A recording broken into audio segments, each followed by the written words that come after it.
stop with you two, the incessant chatter. Do people just talk in theaters now? I've gone to movies recently where I'm like, I see phones on. When I was in New York, we went and saw The Lion King. People behind us were talking the whole fucking show in a normal voice. And I kept doing the look back. We'd look at each other and he would do the like, oh, that dude's getting pissed vibe. And like, is this just a me problem or are other people also experiencing it? Nobody knows how to act in public anymore. People don't care about other people's feelings anymore. People are so inconsiderate, entitled, selfish. There has been this drastic change in the society. Some people call it being woke, staying woke. There's nothing wrong in staying woke. There's nothing wrong in being knowledgeable. But I think people are taking it too far. That's where the problem is. Some people don't care about their neighbor. Some people have this bystander effect. You would see someone being harmed in the public and no one does nothing about it. The most you will see them do is pull up their phone to record it. Or should I talk about people going to concert and screaming at the top of their voices, people going to movie theaters, talking as though they are the only ones watching the movie? Or should I talk about the people playing loud music in public spaces, people taking their dogs to grocery stores? There's a whole lot for us to discuss in this video. Let's get started.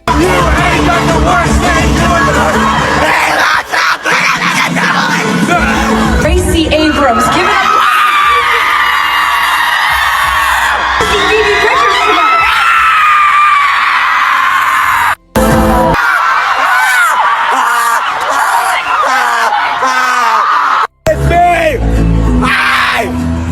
The problem is me!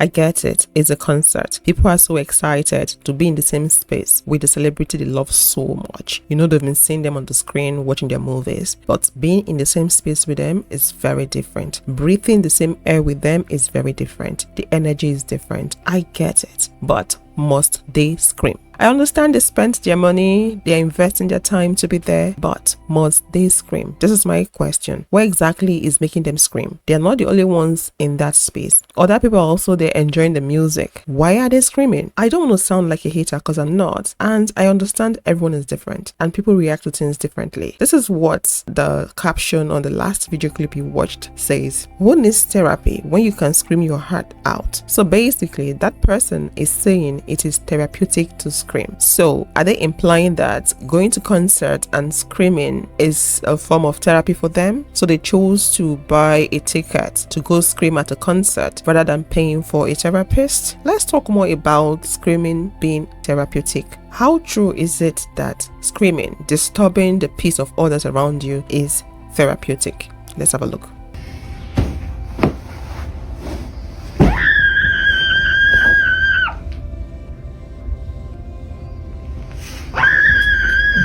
Just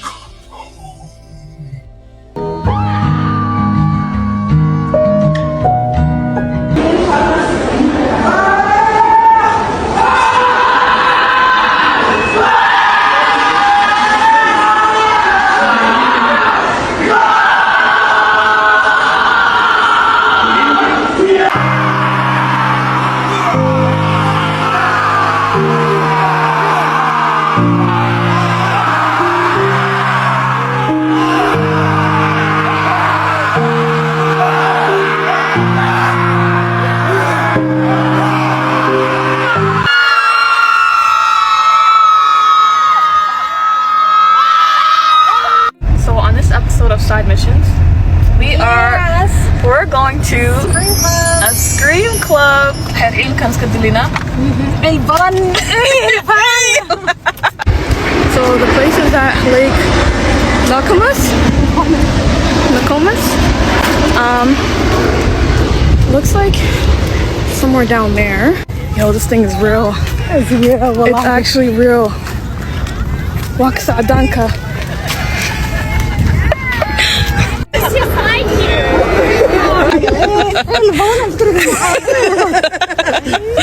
Are you guys ready to do a couple key videos next to Woo! Are you guys ready? Yeah.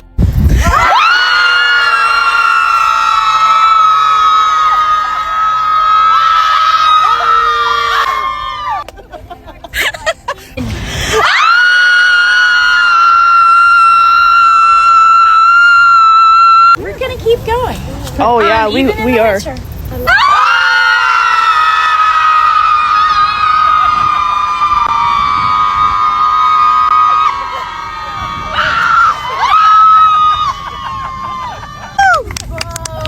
Thousand screams on TikTok and Facebook, or TikTok and Instagram.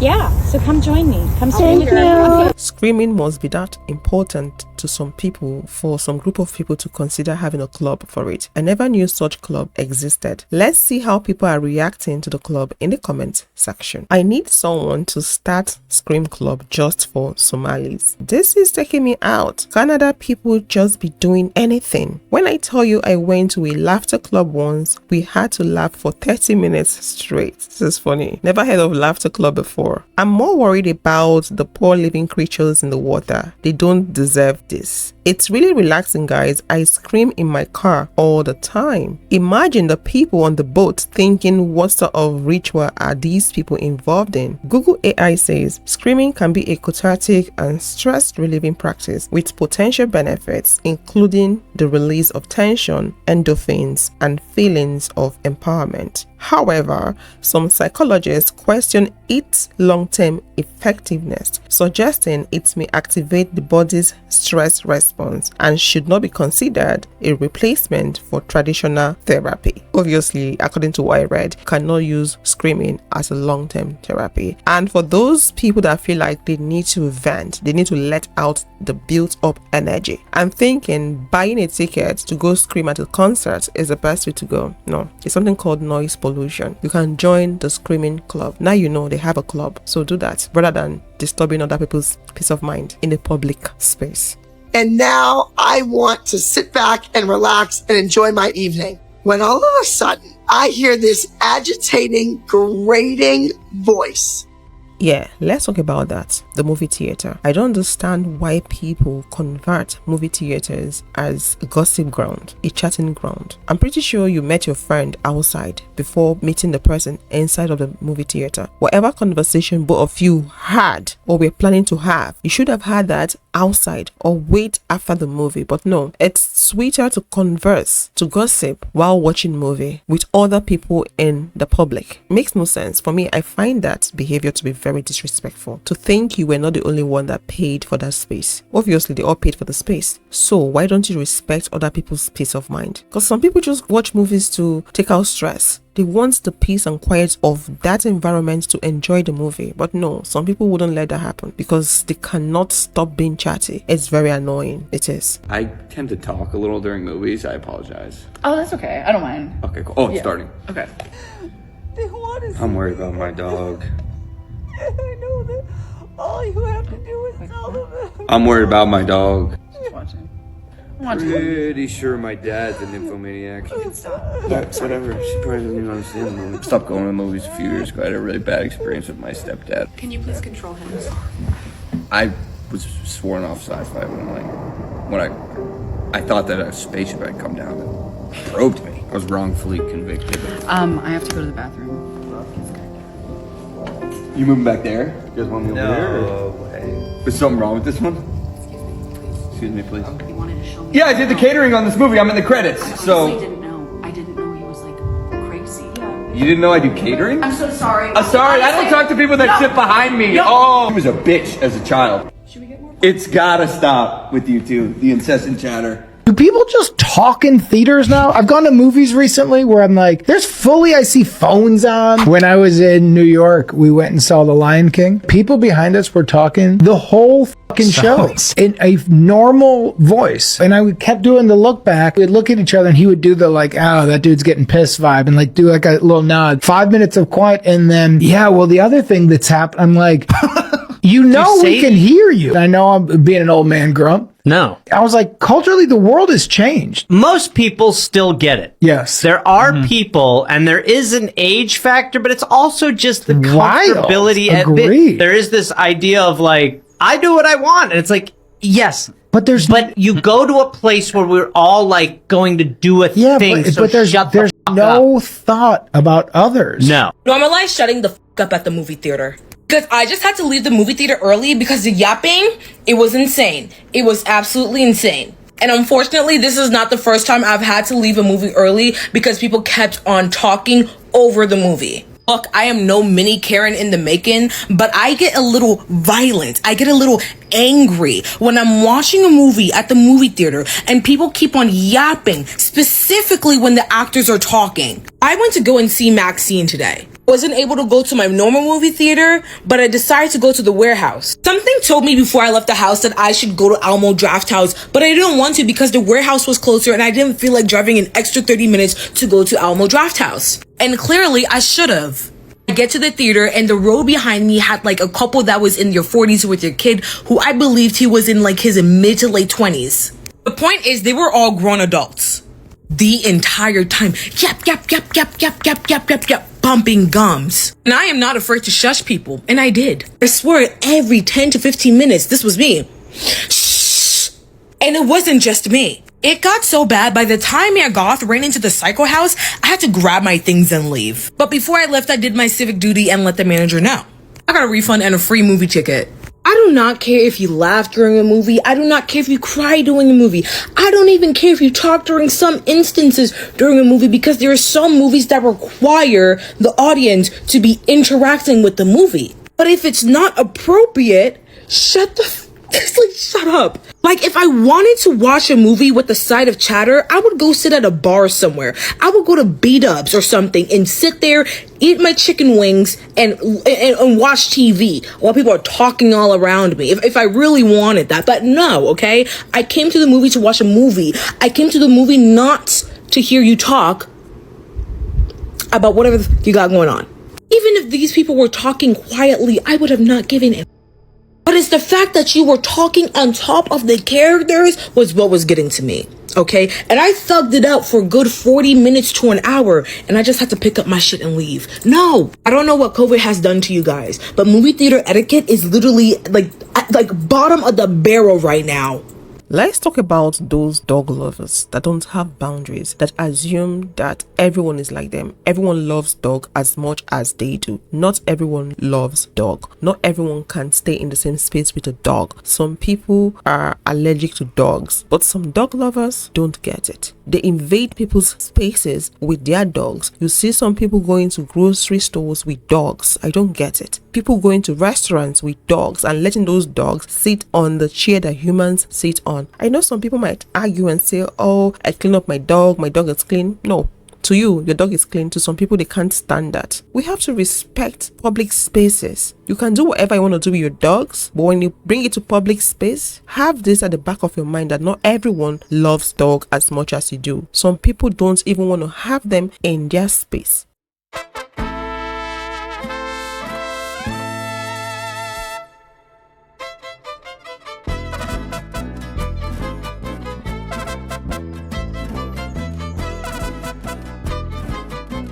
This Italian restaurant has a special table for pet owners with a large hole in the middle where pets can stick their heads out and enjoy the meal alongside their owners.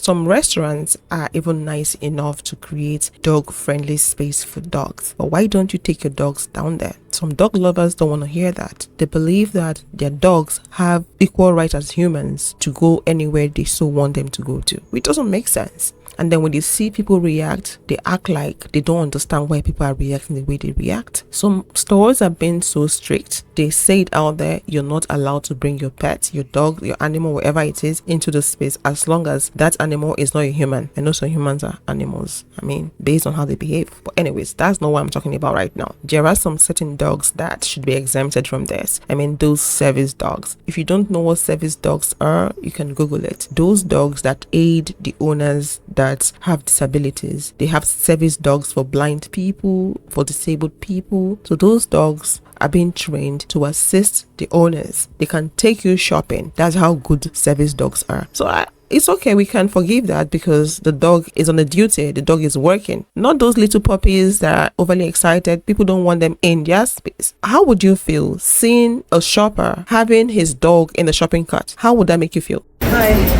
You're not allowed to bring dogs into the store? It's a service dog. It's a service dog. What service does it provide? She is a psychiatric service dog. You're not allowed to bring Nope, I've been coming in here since she was. I'll get one of our cards and I'll give it to you, but You can't legally deny me access. She's a service dog. service dogs have blue vests. No, service dogs can have any color they want. Just one second, I'll get one. We should run. Can I hold it, please? What?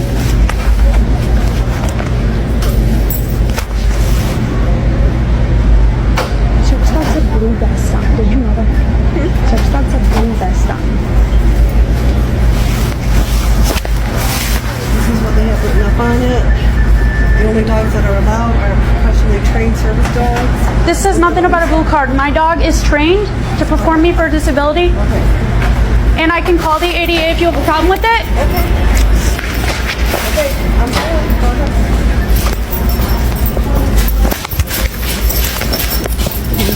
Y'all, I'm really crying because Trader Joe's said, "We are not playing with y'all and your pissy ass dogs." So I don't know if y'all have seen that video of the girl who brought her French bulldog into Trader Joe's and it like pissed all over the frozen section and it was like disgusting. Well, apparently Trader Joe's is clapping back at a national level because I was at the downtown Chicago location and they had this sign up that says, "Trained service animals are welcome. This does not include emotional service animals." And then at the bottom it says, "As a grocery store, there are sanitation and safety standards we must follow." Like, you'll see how they ate that. They ate that right up. And they even doubled down, y'all, saying service animals welcome, pets not allowed. Period, bitch. Period. I'm actually so glad that Trader Joe's is like taking a stand against this because as someone who loves dogs, this current generation of dog owners needs to be humbled so bad. Please let me know if y'all's Trader Joe's have done the same thing because I'm so happy that this is finally happening. A controversial photo of a dog sitting inside a shopping cart has sparked intense debate among shoppers, and there is a pup in the shopping cart. All right. We love dogs. We own dogs. I love everything about dogs, but I don't want dogs in the grocery store unless it is a service animal. I just think it's weird when animals are in places where there's food involved. I feel the same about restaurants because, or like, guess what? Wonder if you're deathly afraid of dogs or wonder if you're allergic to dogs. I just feel like unless it's a service animal, there are certain places that the dog doesn't need to be. And I say this as a dog owner and a dog lover, but the dog can wait with the windows rolled down in the car or at home or outside in a fenced yard. Why does the dog need to be in the grocery store or in the restaurant with you?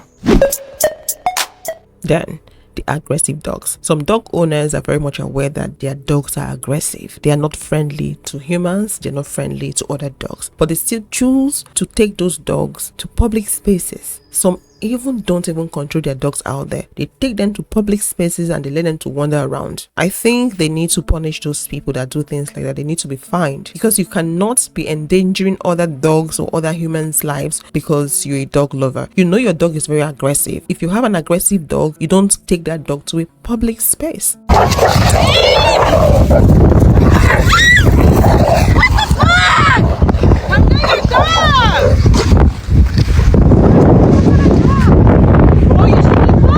Our dog's on a leash, yours isn't. Our dog's on a leash, yours isn't. Our dog is on a leash. Yours did. Yours started growling. I have it on video. I have it on video. Yours started growling first.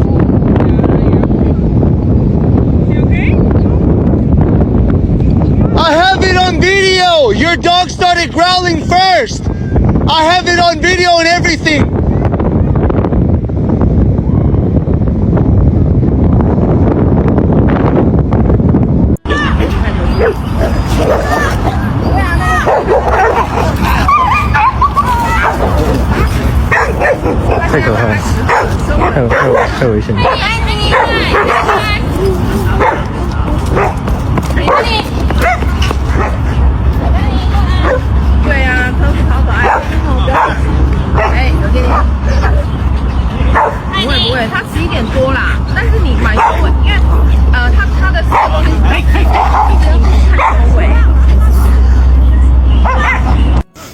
You know, your dog shouldn't even be in this park. No. Actually, I'm going to teach you a lesson. Hold on. Come here. Sit here. So, when your dog is aggressive like that, there's absolutely no need for you to take that much time to get your dog away from the situation. You're responsible for your puppy. As cute as he is, it's ultimately your responsibility. And what you're doing right now is you're putting everyone else's dog and their livelihood at risk because your passiveness. Do better, be a better human being, and level up. Heart-stopping CCTV footage of an XL bully attack shows how close a dog came to being mauled on a London high street. Winnie, the 5-year-old cockapoo, was hoisted into the air and carried into a fishmonger's to avoid serious injury. Unmuzzled XL bullies are banned in England, and despite reports of multiple incidents involving this specific dog, police are so far yet to act. Owner Emma was directed from 101 to crime management to Richmond Safer Neighbourhoods. She's yet to be contacted. Have you ever been in a public space where the people around you are playing loud music, and in that moment you just feel like relaxing? You don't want noise. You stayed away from the clubs, from the bar, just because you didn't want that loud music, and then you find yourself being forced to listen to music you didn't want to listen to because in your head you felt that was a quiet space, a public space, and then here comes this group of people playing loud music. To me, that is very disrespectful. There is a place and time for that. If you want to play loud music, go to the club, go to a bar that allows you to play loud music. Better still, do that at home. Noise is a pollutant. You don't know people's state of mind. It does irritate some people. If you're the kind of person that loves listening to loud music, then get a headphone. Listen to the music yourself. Don't force it on people. In my country, Nigeria, I don't think they understand that noise is a pollutant. There's something called noise pollution. I don't think so, because you would see churches, mushroom churches, even the big ones, having big loudspeaker that makes people uncomfortable, especially those churches that are planted or situated in residential areas. I don't even understand why they have churches in residential areas. People can't sleep at night. To them, they are praying to God. But to the people around, they can't sleep. And you know how some Christians think? They believe because they have their faith, they believe in God. Everyone needs to respect that and understand that. They often neglect the other people's feelings. They're often inconsiderate. It's all about them and their God. I'm not against God. I believe in God. But I don't like the way some Christian people do their things, honestly. Let's talk about playing loud music in public.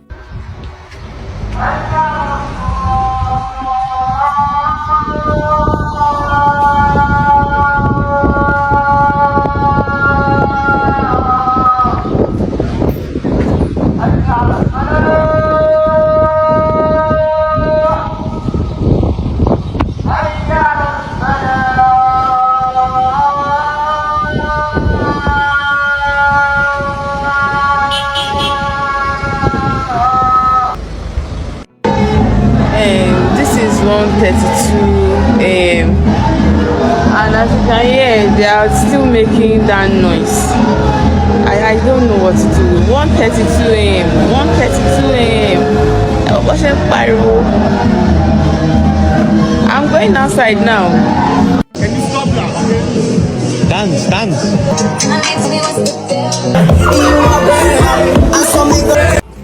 I was just amazed when I saw they was carrying all of this. And after COVID, girl, that's when and during COVID, that's when all this shit was up. You walk around like you one of them dudes with the boom box in your purse.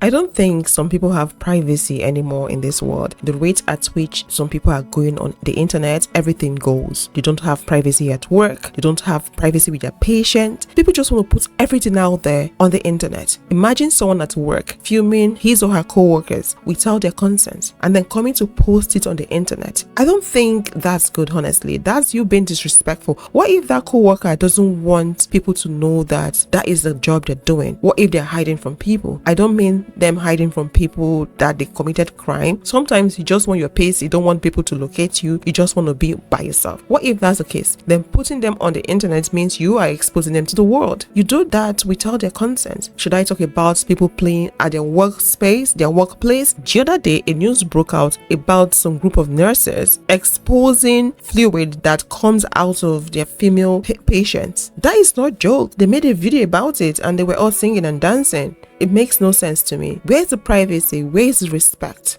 People ever told me, be careful who you are.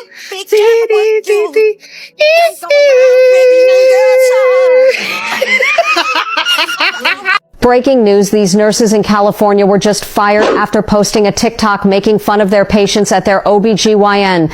So this person right here, she's the ringleader of this. It was actually on her TikTok account. She had all of her nurses pose around a picture and said, "Are patients allowed to leave you guys gifts?" To which then she posted pictures of her fellow nurses posing with what people are saying is bodily fluid from their patients on the sheet here at their OBGYN. And these are the gifts that they said that their patients are leaving them.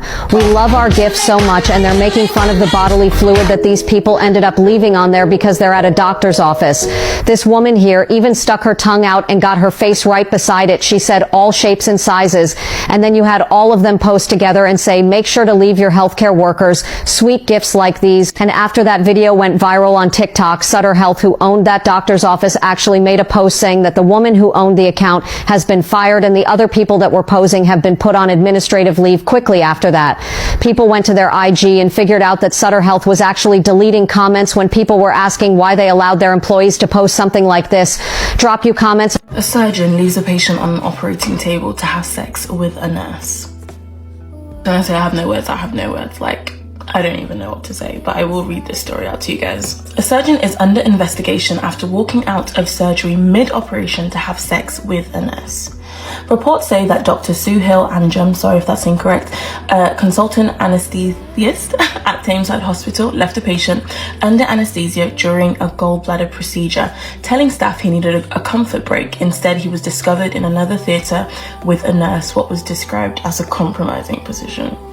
He was gone for about 8 minutes before returning to finish the surgery. Fortunately, the patient was not harmed. Dr. Anjum has since admitted to misconduct, calling it a shameful lapse in judgment. He's already left his hospital post and moved to Pakistan, but a UK tribunal will decide if he's fit to ever practice medicine in the UK again. I think this story has shocked a lot of people and raised a lot of concern regarding patient safety, and yeah, it's not even appropriate. Let me know what you guys think in the comments because I don't have words. People are really doing too much. No decency, no self-respect. Imagine having a surgeon do that. It's crazy. Let's talk about people choosing to wear inappropriate outfits to the wrong place. People wearing short to work. There was a video that went viral a couple of months back. This lady came online thinking she was in the right. She was calling out her interviewer. She showed up in short for an interview and she was turned down. She felt they were doing too much, not knowing she was the one doing too much. Or should I talk about the poster girl outfit? Poster girl outfit, when you look at it, what comes to mind is, oh, this looks like a lingerie. It's something you wear inside when you want to have sex or when you want to feel relaxed at home, not something you wear outside. But we'll see a lot of girls wearing that outside on the street, being comfortable. Me speaking against this poster girl outfit does not mean that I'm saying, oh, they're going to tempt men. It's a man's responsibility to control his sexual urge and not blame it on a girl that is living her best life, that has chosen to live her life however way she wants to live it. In my country, back in the days, women wore tank tops, women wore bra. If you take it back to the caveman days, people were naked and women were not sexualized. I get it that right now things have changed. People are wearing clothes, so if you decide to go naked, you'll be very different and people will notice you. But that does not mean that a man should feel comfortable to sexualize a woman and also blame the woman for being the one that made him fall into temptation. I'm not part of that school of thought. Everyone should be responsible for their action. Neither am I saying that it's okay for people to wear the poster girl outfit in places where they're not supposed to wear it. Anyways, it's a woke generation and everyone feels like it's okay for them to do whatever they want to do. I think so, but we should also learn how to draw the boundaries, some lines that we shouldn't cross. Imagine you wearing a poster girl outfit to a work interview. People wear this outfit to public places, to restaurants. Yeah, they do. We're not saying you can't wear your poster girl dress. Girl, do your big one. Do your big one, son. Do your big one. However, there's a time and place.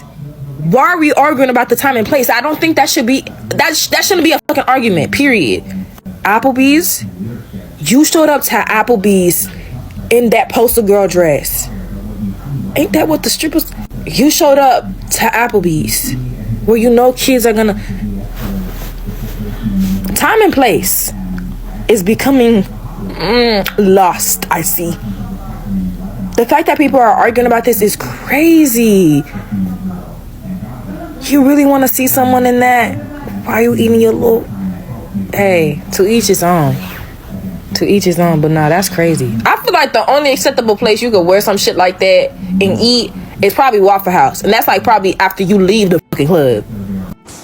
As somebody who used to work in adult entertainment, and my job specifically was making sure that women were dressed appropriately so that they could go downstairs into the venue and be put on display appropriately for the paying patrons of the bar. Well, it actually was a club. It was a gentleman's club. I am seriously concerned with the fact that girls are trying to wear like poster dresses in public. Because when I used to work, our girls weren't allowed outside even in their club like attire. They had to change into street clothes. They weren't even allowed to go outside in their teasers. Like they had to, well, that was for one, like liability, and then like two, like cleanliness, because we were a fully nude club. So like girls they were fully nude up on stage, and so it wasn't sanitary for them to be wearing their teasers outside and then bringing all those nasties in and putting it on the stage. Anyways, so the point is that I had an entire office set up, okay, a store that was set up next to my box office, where girls would come in and they would buy these dresses specifically, okay, and they were only allowed to wear them inside the club. They could not go outside the club in them. They couldn't. So I don't know why girls are trying to justify wearing this type of clothing in a public space, when this type of clothing was originally created to be put on your body, and then you go into a private setting so that your body can be viewed in a private setting. It's for visual entertainment. They're visually pleasing, and to wear them in a public space and not require the people who are viewing you to return on the visual investment that you are offering them, it's disrespectful to yourself, okay? It shows, excuse me, oh my God, I'm getting emotional. I'm just kidding. It shows a lack of awareness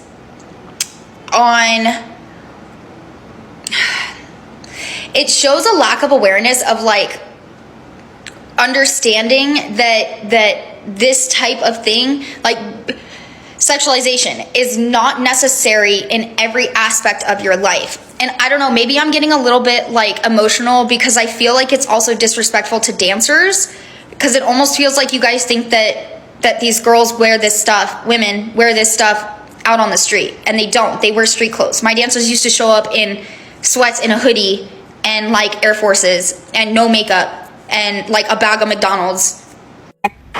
So I just got dress coded during an interview, and then they decided to reschedule the interview with me for tomorrow. But before they rescheduled, the lady was like, would you like to come back? Like go change and then come back?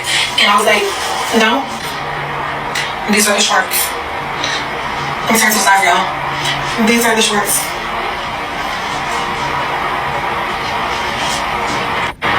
I'ma just say, I know in my day, and I'm pretty sure currently, dressing that way is unacceptable for any interview. Like, I've never seen anywhere where shorts was acceptable to interview. You know, and the fact that she is appalled that they wanted to reschedule her interview definitely says whatever position she was going out for, she's not ready for. I mean, it's just common sense to dress appropriate. Shorts is not appropriate for going on an interview. If it was a Zoom call, they can't see it. So I could see that because you had on a nice little cardigan sweater and they wouldn't be able to see your shorts. But the shorts to me were unacceptable. Like, they wasn't even knee length or, you know, some capris or ankles. Like, it was inappropriate. It was damn near by the cuff of your ass. And I don't know who told you, or I don't know, you need to go back to what they call the work etiquette class or something like that, interview prep class, because baby girl, that's not it. That's not it. That's not it. That's not it. Take your video down. That's not it. That's not it. The most troubling and baffling, no one knows how to act anymore in public action, is the bystanders effect. People watching people get killed and not doing anything about it. Humans have been so desensitized that some people are so cool watching someone fall down and take their last breath beside them without feeling the need to assist or do something. They even watch people getting raped in public, little girls getting raped, and they do nothing about it. This is more common amongst men than it is with women. I'm not excusing any gender, but you're more likely to see men watch men humiliate women, watch men rape women, beat women, and do nothing about it than see women watch men do that and do nothing about it. Every time I take public transport now, I think about the woman who was SA'd in public on the train and no one did anything. If you didn't hear about it, it was in 2021. This woman was on the SEPTA train near Philadelphia and she was fully just assaulted in public. Even the language used to describe the incident is so passive. Then, unfortunately, he proceeded to rip her clothes off. That's an understatement of the century. No one did anything. Even here, no calls were made from the riders to 911 Philadelphia. The person was only apprehended after a SEPTA worker, called the police after seeing the assault happen. People are like, oh, it's the bystander effect. There was a diffusion of responsibility, so no one knew what to do. But there weren't that many people on the train. It was one person. There were multiple people. They could have easily taken this person down. Like, what is happening? If you see something, do something. Do something. It's way better for 10 people to call the police and do something and try to intervene than no one. Like this woman in public. I'm not 100% sure why I'm being asked to share this story, but I'm guessing it's because somebody needs to hear it. When I was 16, I went into what I thought was going to be a normal day at biology class. And when I walked in, all the desks were arranged in a circle in the middle of the room. And the instructor, who had always been a really amazing, loving, kind instructor, was super militant, super scary, and just looked at us and said, sit down, shut up. You are not allowed to move, to speak at all, and anyone who does will immediately fail my class. And we were all stunned. I get like, ugh, just thinking about it, because I was a straight A student and grades were really important to me, and I was just like terrified. So we're all sitting there silently, nervous out of our minds. And in the middle of this circle that we were all sitting in, there was one desk. And on this desk was a bowl with a goldfish in it.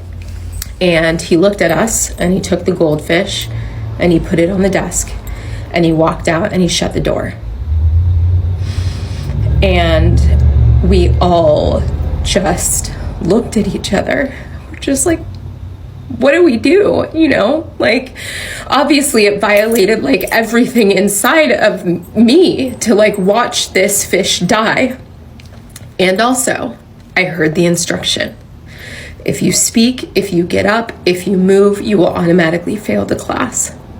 And so we all sat there looking to each other to do something because we didn't want it to be us. And what was a very painful, it felt like an eternity. It was probably like 2.5 minutes later. Hannah B, got up and said, this, and took the goldfish and put it back in the bowl.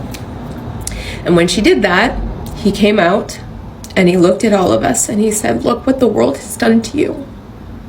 You've betrayed yourself. For what?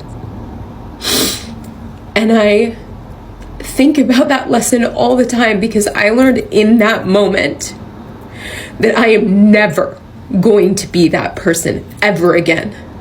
That when I see something that is wrong, even if it's just me, I'm going to stand up and I'm going to do what's right. And I've done that over and over again in my life in very scary situations. But I'm sad for people who haven't learned that lesson, because there are so many things that are wrong that if you're too scared to make a difference, you won't make right. This picture shows the end of a 16-year-old girl's life that could have easily been prevented. This is a very sensitive topic, so viewer discretion is advised. On May 28th, 16-year-old Sakshi, and I hope I said her name correctly, was out on the street of New Delhi when her 20-year-old ex-boyfriend Zahil cornered her. He had a knife with him and used it on her for over 40 times. He then took a big rock into his hands and used that on her head. Sakshi had no chance against him, unfortunately. And the only reason he needed in his mind to do what he did was that she broke up with him. They were together for multiple years, which is already concerning since she was only 16 when she passed, and he was 20 at that time. She ended things because she found out he wasn't being truthful about a lot of things, and he decided to punish her for this. There is a video of this attack, but it's so horrendous, so please don't look at it. And the most baffling thing is that while this happened, in the middle of a busy street, mind you, nobody did a single thing. As I said, he used the weapon over 40 times. That takes some time, and nobody did a single thing. Some people didn't even look at them twice. They just walked right past, glanced, and then walked right past. Bystander effect is one thing. Completely ignoring a situation at hand is another. And yes, always think of your safety first, but you don't necessarily have to put yourself in danger to help somebody else. He was so focused on what he was doing, his back was towards the people. If multiple people would have just worked together, they could have easily subdued him. He was one man. There were multiple people walking right past them. And if you're just scared to get involved, find somebody who's not. Throw something at him. Talk to him. Try to distract him so she can get away. But none of them did anything. I can't imagine how she must have felt seeing so many people just walk right past, getting this glimmer of hope in your chest that maybe this person will intervene, maybe this person will intervene, maybe this one will do something, and none of them do anything. They just look at you and then walk right past you as something like this is happening to you.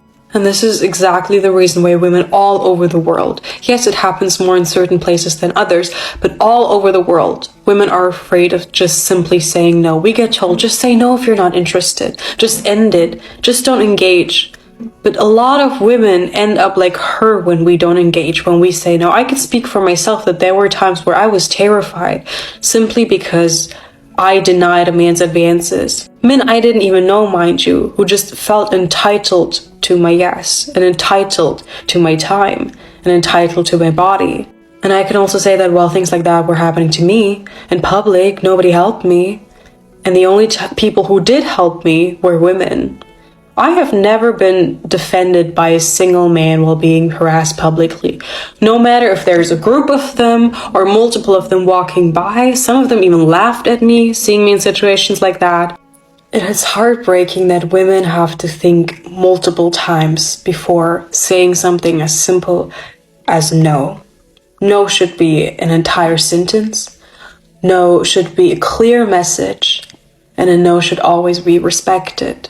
But a lot of the time, we have to go through so many mental gymnastics simply to determine whether or not that no is safe for us. This could have easily been prevented. We have to come together as a society to make sure things like that don't happen anymore. And that people like this guy are stopped before they can do any harm to begin with. Common sentiment I have been seeing is that if there were a group of women right there, they would have jumped in. This isn't just a common sentiment, this is a statistical fact. In the comments section of people discussing the brick incident, you see women saying over and over again, a man has never protected me, but a woman has. And this falls right in line with what we know about the bystander effect. It is a statistical fact that proximity to a man puts you in more danger. And it is women who are more likely to come to your rescue.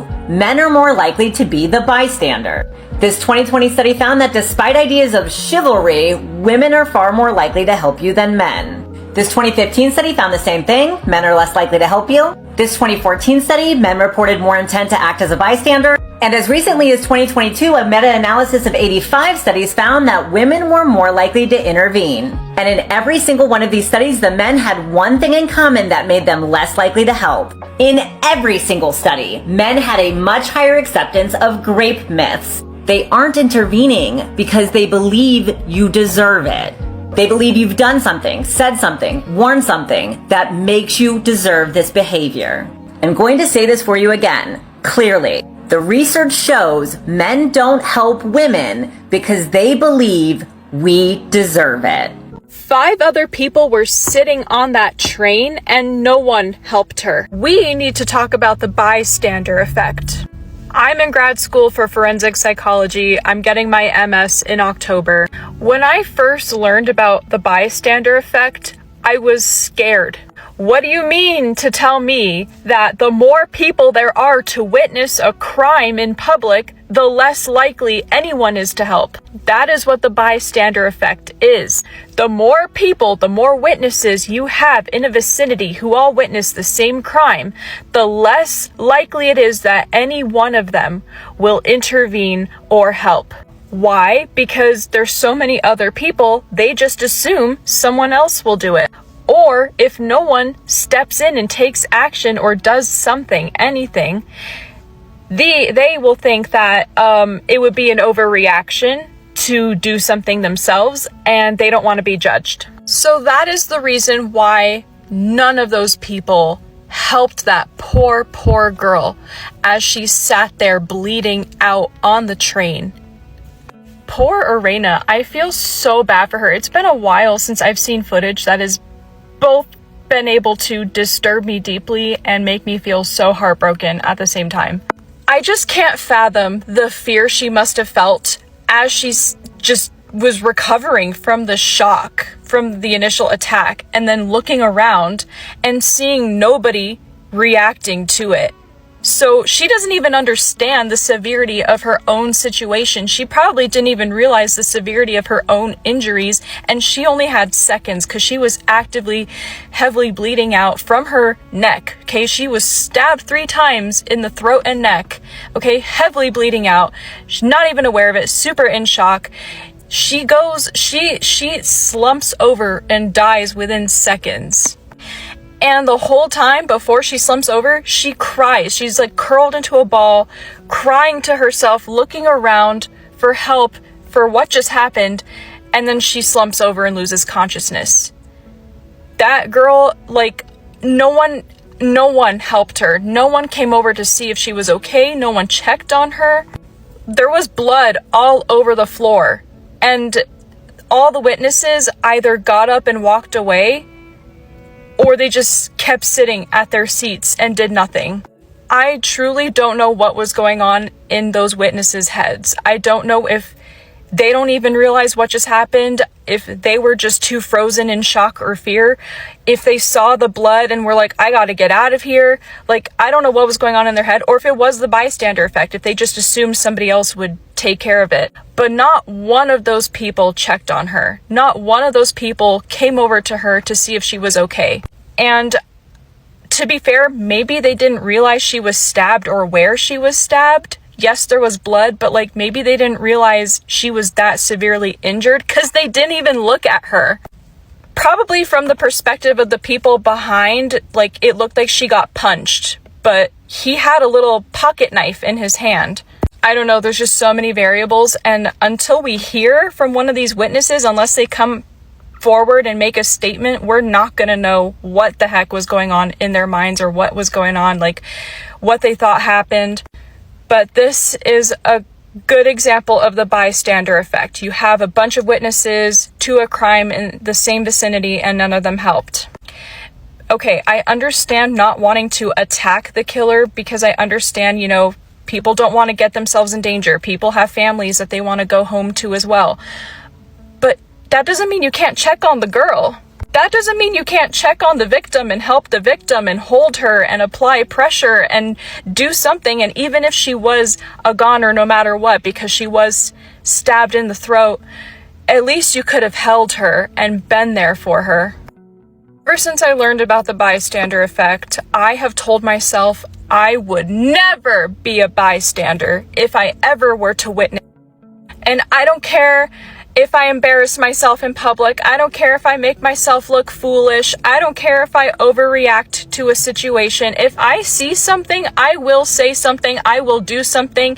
If I don't directly intervene or get involved, at least I'll call the police. Like, I have vowed to myself I would never be a bystander, and I just feel so bad for this woman that she was on the wrong train with the wrong people, because if it were me, if it were a lot of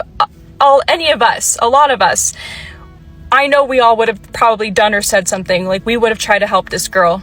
Please, guys, please, please, please, if you ever see something like this happening in public, if you ever get the feeling that somebody looks suspicious or is acting suspicious, Do something. Do something. Don't just sit there and wait until it's too late.